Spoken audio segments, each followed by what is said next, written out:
Friends, அஸ்ஸலாமு அலைக்கும். இன்றைக்கி ரொம்ப டேஸ்டியான ஒரு தயிர் சாதம் ரெசிபி தான் இந்த வீடியோவில் நம்ம பார்க்க போகிறோம்.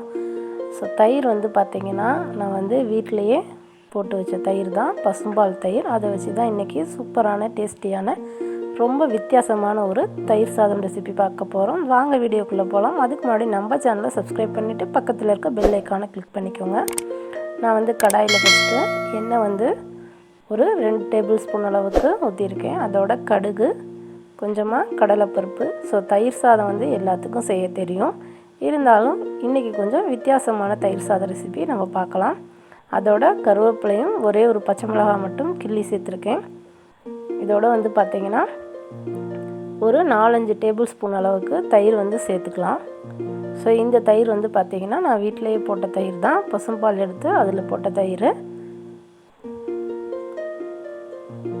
ஸோ இந்த வெயிலுக்கு வந்து பார்த்திங்கன்னா தயிர் சாதம் செஞ்சு சாப்பிடும்போது ரொம்பவே ஜில்லுன்னு இருக்கும், உடம்புக்கு ரொம்ப குளிர்ச்சி. ஸோ அதுக்காக தான் இன்றைக்கி இந்த ரெசிபி நான் உங்களோட ஷேர் பண்ணியிருக்கேன். ரொம்ப சிம்பிளான ரெசிபி தான், எல்லாருமே ரொம்ப ஈஸியாகவே ட்ரை பண்ணலாம். ஸோ தயிர் சாதம் எல்லாத்துக்கும் செய்ய தெரியும், இருந்தாலும் நான் என்னோட ஸ்டைலில் செஞ்சு காமிச்சிருக்கேன். உங்களுக்கு பிடிச்சிருக்கு அப்படின்னா இந்த மாதிரி நீங்களும் ட்ரை பண்ணி பாருங்கள். ஸோ தயிரை வந்து இப்போ நம்ம சேர்த்தாச்சு. தயிர் வந்து கொதிக்கக்கூடாது, கொதிச்சா வந்து தயிர் வந்து டேஸ்ட்டு வந்து வித்தியாசமாகிடும். அதனால் கொதிக்கிறதுக்கு முன்னாடியே நம்ம அதோட சாதம் வந்து சேர்த்துக்கலாம்.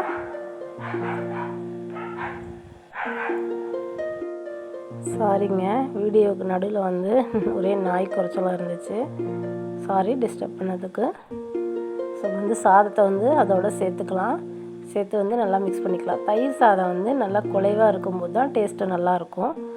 ஸோ தயிர் சாதத்தில் வந்து பார்த்திங்கன்னா இன்றைக்கி நான் பால் வந்து சேர்த்த போகிறேன். நல்லா வந்து தயிரை சேர்த்து அதை நல்லா கிளறிட்டு அதோட வந்து கொஞ்சமாக ஒரு 1/4 டம்ளர் அளவுக்கு நல்லா கெட்டியான காய்ச்சின பால் தான், அதுவும் பசும்பால் தான், அதையும் சேர்த்து நான் மிக்ஸ் பண்ணிக்க போகிறேன்.